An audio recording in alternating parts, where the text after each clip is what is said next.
सो है गाइस, तो आज हम पढ़ेंगे आवर कंट्री इंडिया के बारे में। तो इंडिया का क्या क्या आपका फिजिकल फीचर आ जाएगा, क्या क्या जोग्राफिकल आपका इम्पोर्टेंट थिंग्स। और चलिए स्टार्ट करते हैं, ठीक है। तो India is a country of vast geographical expanses in north and bounded of lofty mountain and Arabian Sea, and in the west and Bay of Bengal in the east, and the Indian Ocean in the south. देखिए, यहाँ पर बोला क्या है, India India जो है वो उसका नॉर्थन जो ये बाउंडेड है, ये घिरा हुआ है। किससे घिरा हुआ है? लॉफ्टी माउंटेन से घिरा हुआ है। लॉफ्टी माउंटेन यानी कि ऊंचे पहाड़ से घिरा हुआ है नॉर्थ में। तो नॉर्थ में लॉफ्टी माउंटेन कौन सा है? वो ऑब्वियस बात है, हिमालय माउंटेन, ठीक है। And then Arabian sea in west. India के वेस्ट पार्ट में कौन सा सी है? Arabian sea. इंडिया के ईस्ट साइड में कौन सा सी है? बे ऑफ बंगाल है। नीचे आपका है इंडियन ओशन, ठीक है। ये पूरा आपका इंडिया का लोकेशन है जोग्राफिकल। बट अगर इंडिया का लैंड एरिया के बारे में बात करें, तो इंडिया का जो एरिया है वो है 3.28 मिलियन स्क्वायर किलोमीटर। और इसका अगर एक्सटेंशन के बारे में बात करें, तो लद्दाख से कन्याकुमारी का जो इसका लेंथ है वो है 3,200 किलोमीटर। एंड अगर ये ईस्ट टू वेस्ट की बात करें, तो मतलब गुजरात से लेकर अरुणाचल प्रदेश तक इसका जो लेंथ है वो है 2,900 किलोमीटर। चलिए देखते हैं, ओके। ये है आपका लद्दाख से लेकर पूरा कन्याकुमारी तक। इसका जो लेंथ है वो लेंथ है आपका 3,200 किलोमीटर, ठीक है। सिमिलरली ईस्ट टू वेस्ट देखें, जो कच्छ से आपका अरुणाचल प्रदेश का जो लेंथ होगा वो होगा आपका 2,900 किलोमीटर, ओके।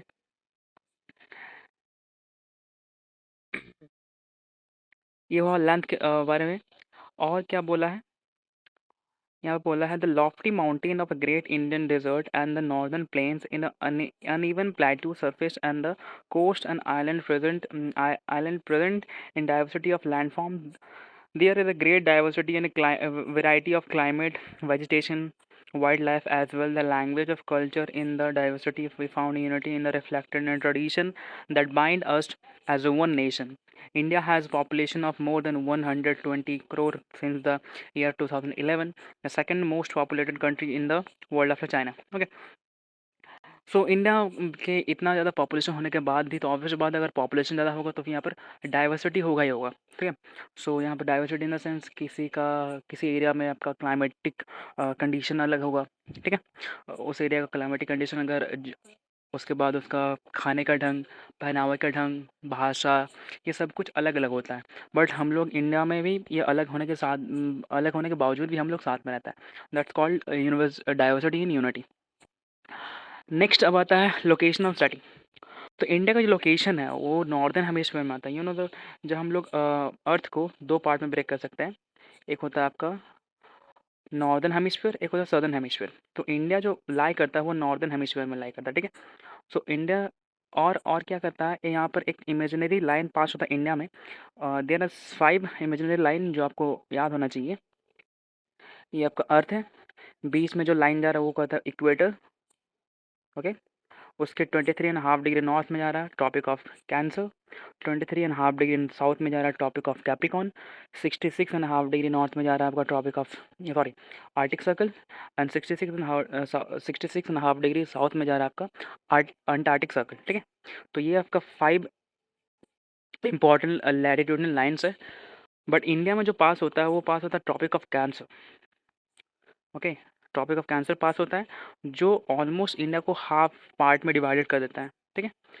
और क्या होता है, इंडिया का अब बात करता है लैटिट्यूडनल एक्सटेंड के बारे में। तो इंडिया का जो लैटिट्यूडनल एक्सटेंड है वो है आपका 8 डिग्री 4 मिनट नॉर्थ से लेकर 37 degree 6 minute north, okay. Let's अगर यहाँ देखें, तो यहाँ का जो इंडिया का लैटिट्यूडनल एक्सटेंड होगा, यहाँ ये वाला पार्ट, ये होगा 8 डिग्री 4 मिनट नॉर्थ से लेकर ये होता है 37 डिग्री 6 मिनट नॉर्थ। ये होगा लैटिट्यूडनल एक्सटेंड। अब बात करते हैं लॉन्गिट्यूडनल एक्सटेंड। तो लॉन्गिट्यूडनल एक्सटेंड होता है आपका, ये होगा 68 degree 7 degree east 7 minute east and 97 degree 25 minute east longitude. मतलब ये आ जाएगा 68.7 degree, okay, and that is 97.25, sorry 97 degree 225 minutes, okay. ये आ जाएगा आपका लॉन्गिट्यूडनल एक्सटेंट। अगर देखा जाए तो यहाँ पर जो लॉन्गिट्यूडनल एक्सटेंट है, ये इसका जो डिफरेंस है, ये 29 डिग्री का डिफरेंस है ना। इसके कारण इंडिया में बहुत सारा टाइम जोन अलग अलग हो जाता है। मतलब अगर यहाँ यहाँ क्योंकि यहाँ पर सनलाइट जल्दी आएगा तो सुबह जल्दी होगा, ऑब्वियस सी बात है। यहाँ पर गुजरात वाले एरिया पर सनलाइट देर से आएगा तो सुबह देर से होगा। बट यहाँ पर क्या होगा, टाइम का आपका डिफ्रेंशिएट आ जाएगा। तो इसी टाइम के डिफ्रेंशिएट को हटाने के लिए इंडिया ने क्या माना कि आपका एक स्टैंडर्ड टाइम होना चाहिए इंडिया का, ठीक है, जो पूरे इंडिया में लागू होना चाहिए, पूरा इंडिया उसी को मानेगा। तो इंडिया ने क्या किया, बीच में एक जो लैटिट्यूडनल लाइन जाता है, ठीक है, वो होता है आपका क्या, 82.5 डिग्री, ओके। तो ये जो लैटिट्यूडनल लाइन है, इसको ही आपका इंडियन स्टैंडर्ड टाइम जोन माना है। मतलब इस लैटिट्यूडनल लाइन में जितना टाइम हो रहा, पूरे होल इंडिया में उतना ही टाइम होगा, ठीक है। देखिए, local time latitude of 82 degree and 30 minute east has been taken the Indian standard time. This meridian or longitude is also termed as the standard meridian of India. तो ये था आपका इंडिया का लोकेशन एंड उसके latitudinal और longitudinal action के बारे में। नेक्स्ट क्या आता है, नेक्स्ट आता है आपका political and administrative division, okay. So India में 28 स्टेट है एंड 8 यूनियन टेरिटरीज है, ठीक है। नेक्स्ट आता है physical division. Physical division important है। सो फिजिकल डिवीजन में आपको जानना क्या है कि इंडिया का क्या क्या फिजिकल इंपॉर्टेंट डिवीजन हो जाएगा। सो मोस्ट इंपॉर्टेंट है आपका इधर नॉर्थ में आपका क्या, हिमालयन रेंज, हिमालयन रेंज। इधर आ जाएगा प्लेन्स, नॉर्दर्न प्लेन्स। ये जो आप प्लेट्यू दिख रहा है उसको कहते हैं पेनिनसुलर प्लेट्यू या फिर डक्कन प्लेट्यू, यहाँ छोटा नागपुर प्लेट्यू, ठीक है। यहाँ पर आ जाएगा Aravalli ranges, Satpura range and Vindhyachal range, Western Ghat, Eastern Ghat, okay. और इस पूरा पार्ट को आपका इस पूरे जोग्राफिकल थिंग्स को कहते हैं क्या, फिजिकल फीचर ऑफ इंडिया, ठीक है। तो एक करके बात करते हैं हम लोग। India is marked by the diversity in physical such as mountain, plateau, plains, coast and island. India में बहुत से कुछ है जैसे कि माउंटेन है, प्लेट्यू है, प्लेन्स है, कोस्ट एंड आइलैंड है। Standing the sentinels on the north are lofty snow capped of Himalaya. Himalaya means the above the snow. The Himalayan mountain are divided into three main parallel ranges, and these northmost is Great Himalaya or Himadri. The world highest peaks are located in this range. Middle Himalaya, Himachal lie on the south of Himadri. Many popular hill stations are situated in here. Find out the name of 5 hill station. Uh, the Sivalik are the southern most ranges, okay. तो होता कि आपका हिमालय का जो range है वो बहुत range से डिवाइडेड है। तो मेनली आपको 3 रेंज इंपॉर्टेंट है। सो सबसे पहले रेंज है उसको कहते हैं क्या, ग्रेट हिमालयन रेंज, जो बहुत ही बड़ा है। और ये आपका एक्सटेंड होता है आपका कश्मीर लद्दाख से स्टार्ट होते हैं, अरुणाचल प्रदेश के होते हुए भी अंडमान निकोबार तभी इसका एक्सटेंडेड जाता है, ठीक है। तो जो ग्रेट हिमालयन पार्ट में इसमें आपका इंपॉर्टेंट क्या है, द वर्ल्ड हाईएस्ट पीक जो आपका माउंट एवरेस्ट है इसी में लाई करता है। और नेक्स्ट आता है आपका मिडिल हिमालय रेंज, जिसको आपका एक और नाम है जिसका नाम है हिमाचल, ठीक है। और ये हिमाचल लाई करता है कहाँ, उसके जस्ट नीचे इसका साउथ वाले पार्ट में, और उसके जस्ट नीचे क्या है, शिवालिक है, ठीक है। और मिडिल हिमालय या फिर हिमाचल में आपको बहुत हिल स्टेशन मिलता है, ठीक है। आपको जन ओके। उसके बाद क्या आता है, नेक्स्ट नेक्स्ट आता है northern plains, northern Indian plains lie the south of the Himalayas. They are generally level of a flat. These are formed the alluvial deposit of the laid down by the rivers Indus, Ganga, Brahmaputra. And these tributaries, the river plain, provide fertile land and land and cultivation. For cultivation, that is the region of high concentration of population in this plain. क्या हो देखें, ये जो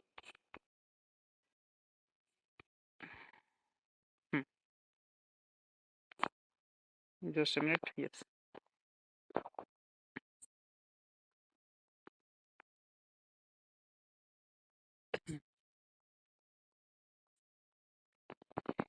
ये जो पूरा part है हिमालय के नीचे, ठीक है। यहाँ से स्टार्ट होकर ये वाला पूरा पार्ट को कहता है क्या, नॉर्दर्न प्लेन्स। नॉर्दर्न प्लेन्स में कौन कौन से इंपॉर्टेंट आपका रिवर आता है जो नॉर्दर्न प्लेन का फॉर्मेशन करता है? ये आता है आपका इंडस रिवर और उसका ट्रिब्यूटरी नदी, जैसे कि झेलम, चनाब, रावी, सतलज, ठीक है। और गंगा रिवर का ट्रिब्यूटरी नदी गंगा रिवर, ठीक है। साथ ही साथ ब्रह्मपुत्र। ये तीन मेन इंपॉर्टेंट रिवर सिस्टम है जो आपको नॉर्दर्न प्लेन का फॉर्मेशन में हेल्प करता है। नॉर्दर्न प्लेन बनता कैसा है कि ये बनता है एलुवियल सॉइल के डिपॉजिट्स। कैसे एलुवियल सॉइल आएगा कि जब रिवर फ्लो होता है, ठीक है, रिवर फ्लो होता है तो उसके साथ अपना सेडिमेंट को भी अपने साथ बहा के ले जाता है, ठीक है। बट जहाँ वो डिपॉजिट करता है वो सेडिमेंट को, उस वहाँ का जो लैंड होता है वो बहुत ज़्यादा फर्टाइल हो जाता है। इसीलिए यहाँ पर जो कल्टीवेशन के लिए, कृषि के लिए यहाँ पर बहुत ज़्यादा उपजाऊ ज़मीन हो जाता है। दैट्स वाई यहाँ यहाँ पर जो पॉपुलेशन है बहुत ज़्यादा डेंस, पॉपुलेशन डेंसिटी बहुत ज़्यादा है, क्योंकि यहाँ पर कल्टीवेशन के लिए यूज़फुल होता है और लैंड भी बहुत ज़्यादा फ्लैट होता है, तो सब कुछ आसानी होता है लोगों को रहने के लिए भी। नेक्स्ट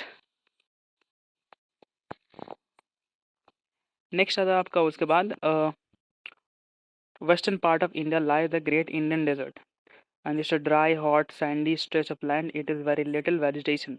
ओके, जो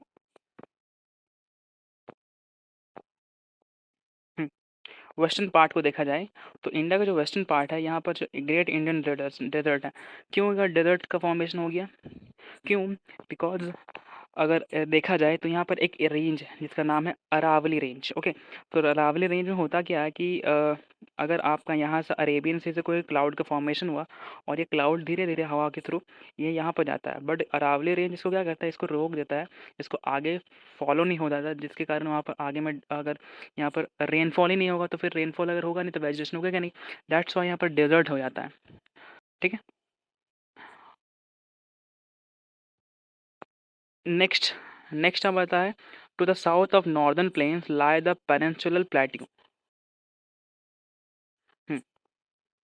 नॉर्दर्न प्लेन्स के साउथ में क्या होगा? पेनिनसुलर प्लेट्यू होगा। ये रहा आपका नॉर्दर्न प्लेन्स, ये वाला पूरा पार्ट को नॉर्दर्न प्लेन्स कहते हैं।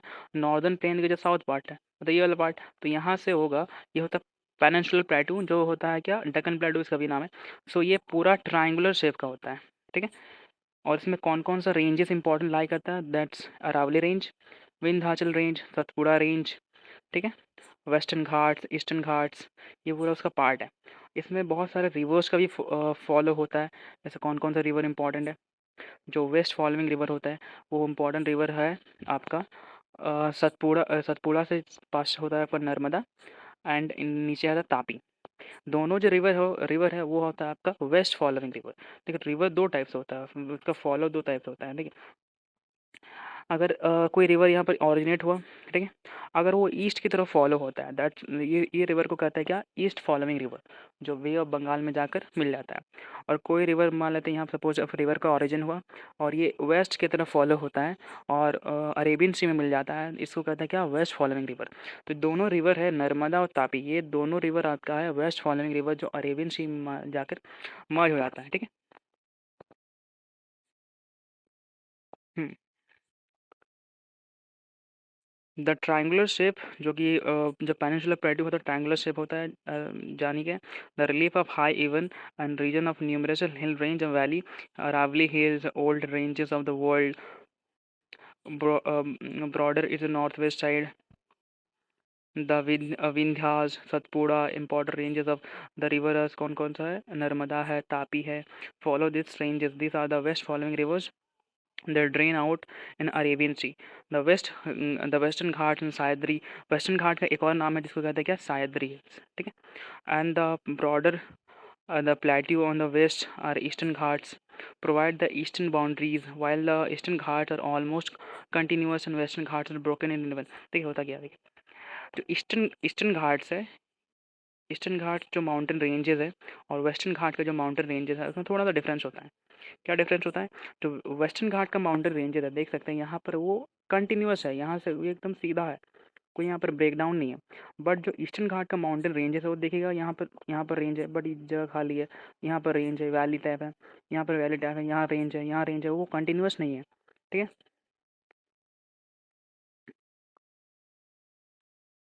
ओके, नेक्स्ट क्या आता है, the Eastern Ghats are broken and even the plateau is rich in minerals like coal and ore. जो ये दक्कन प्लेट्यू होता है ये बहुत ही ज़्यादा रिच होता है मिनरल से लेकर। कौन कौन सा मिनरल मिलता है यहाँ पर, ये मिलता है आपका कोर, ओके, आयरन मिलता है, और आयरन ओर मिलता है, और कोल मिलता है, ठीक है। To the west of Western Ghat the Eastern Ghat lie the coastal plains and the western coastal plains are very narrow and eastern coastal plain are much broader। जो प्लेन कोस्टल प्लेन होता है, कोस्टल प्लेन यानी कि समुद्र का तट, ठीक है। तो ये आपका रफली इंडिया का मैप है, पेनिनसुलर इंडिया का मैप है, यहाँ पर ड्रॉ कर लेते हैं हम लोग, ओके। तो जो अब देखेंगे जो वेस्ट की तरफ वेस्टर्न घाट में जो कोस्टल प्लेन है वो नैरो है। क्यों नैरो है, बिकॉज यहाँ पर जो माउंटेन रेंज है वो कंटिन्यूस है, ठीक है। तो अगर कंटिन्यूस रहेगा तो फिर यहाँ पर जगह उतना होता नहीं कि वहाँ पर प्लेन का फॉर्मेशन हो। बट अगर यहाँ पर देखिएगा जो ईस्टर्न घाट होता है वो कंटिन्यूस नहीं है, थोड़ा ब्रेक डाउन है, ठीक है। तो यहाँ पर जो रेंज, यहाँ पर जो उसका हम्म, तो यहाँ पर जो उसका प्लेन्स बनेगा, कोस्टल प्लेन्स बनेगा, वो ब्रॉडर होगा, चौड़ा ज़्यादा होगा, उसका चौड़ाई ज़्यादा होगा। बट यहाँ पर देखेगा तो फिर उसका जो चौड़ाई होगा थोड़ा कम रहता है। तो यही बोला इसमें ही है, the coastal plain are very narrow. जो वेस्टर्न घाट का कोस्टल प्लेन होता है बहुत ही नैरो होता है। The eastern coastal plain are much broader. The there are number of east following river. The river are mainly what is Mahanadi, Godavari, Krishna and Kaveri drain out the Bay of Bengal, okay। देखिए just minute, हाँ। तो होता क्या है कि आपका चार important river है जो है महानदी, गोदावरी, कृष्णा और कावेरी। ये होता क्या, east following river, west following river हम लोग बात कर लिए। अब होता क्या, east following river. East following river वो होता है जो आपका ऑरिजिनेट होता है बट वो ईस्ट की तरफ फॉलो होता है और बे ऑफ बंगाल में जाकर ड्रेन आउट हो जाता है, ठीक है। तो इंपॉर्टेंट आपका कौन सा होगा, महानदी है, ठीक है, महानदी है, गोदावरी है, कृष्णा है और कावेरी है। ये चार इंपॉर्टेंट रिवर है जो आपका वे ऑफ बंगाल में मर्ज हो जाता है। और ये चारों इंपॉर्टेंट जो रिवर है वो डेल्टा का फॉर्मेशन करता है। डेल्टा होता क्या है, चलिए बात कर लेते हैं कि अगर कोई सपोज ये रिवर है, ठीक है, ये रिवर है, रिवर का ऑरिजिनेट पॉइंट रहेगा और एक माउथ होगा। माउथ मतलब जिसका जो एंडिंग पॉइंट होता है, ठीक है। तो जो जब अगर उसको एंडिंग पॉइंट माउथ में आता है तो रिवर का जो स्पीड होगा वो बहुत स्लो डाउन हो जाता है, बहुत धीमा हो जाता है। और होगा क्या, इसमें बहुत सारे ब्रांचेस निकल जाता है यहाँ से ऐसे, ठीक है। तो अगर ये ब्रांचेस अगर एक ट्रायंगुलर शेप का फॉर्मेशन करता है, ठीक है, उसको कहते हैं क्या, डेल्टा, ठीक है। तो ये चारों जो रिवर होता है जिसका माउथ में क्या होता है वो डेल्टा का फॉर्मेशन करता है, ये ट्रायंगुलर शेप फॉर्मेशन करता है जिसको कहते हैं क्या, this river have formed fertile deltas their mouth, okay. और एक इम्पॉर्टेंट डेल्टा है जो इंडिया का मोस्ट इम्पॉर्टेंट डेल्टा है जिसका नाम है क्या, Sundarban delta is a formed by the Ganges and Brahmaputra. Ganga और ब्रह्मपुत्र जो डेल्टा का फॉर्मेशन करता है वो कौन सा डेल्टा है, Sundarban delta, okay. Next next अब हम लोग का दो इंपॉर्टेंट आइलैंड बच जाता है। एक होता है लक्षद्वीप एंड होता है आपका कौन, अंडमान निकोबार। लक्षद्वीप का जो कैपिटल है वो होगा करावती और अंडमान निकोबार का जो कैपिटल होगा आपका पोर्ट ब्लेयर, ओके। तो लक्षद्वीप में क्या इंपॉर्टेंट है, ये आपका कोरल आइलैंड से बना हुआ है। These are the coral island. Coral होता क्या है, कोरल एक स्केलेटन होता है, एक टाइप ऑफ एनिमल होता है जिसका नाम है प्लॉप्सी। उसका स्केलेटन से आपका कोरल बनता है और ये कोरल आइलैंड पूरा घिरा होता है पूरा, ठीक है। तो इसको कहते हैं क्या, लक्षद्वीप आइलैंड पूरा कोरल आइलैंड है। एंड अंडमान निकोबार आइलैंड कहाँ है सिचुएटेड है, देखिए। हम्म, इन ये पूरा सदर्न ईस्ट की तरफ आपका लक्षद्वीप आ जाएगा, ठीक है। और ये पूरा आ जाएगा क्या, हम्म, ये पूरा आपका अंडमान निकोबार आता है, ठीक है। सो ये था आपका इंडिया के बारे में और इंडिया में क्या क्या इन्फॉर्मेशन है, जोग्राफिकल फीचर्स क्या क्या है और कहाँ आपका लोकेशन है। So thank you for watching this video and have a good day.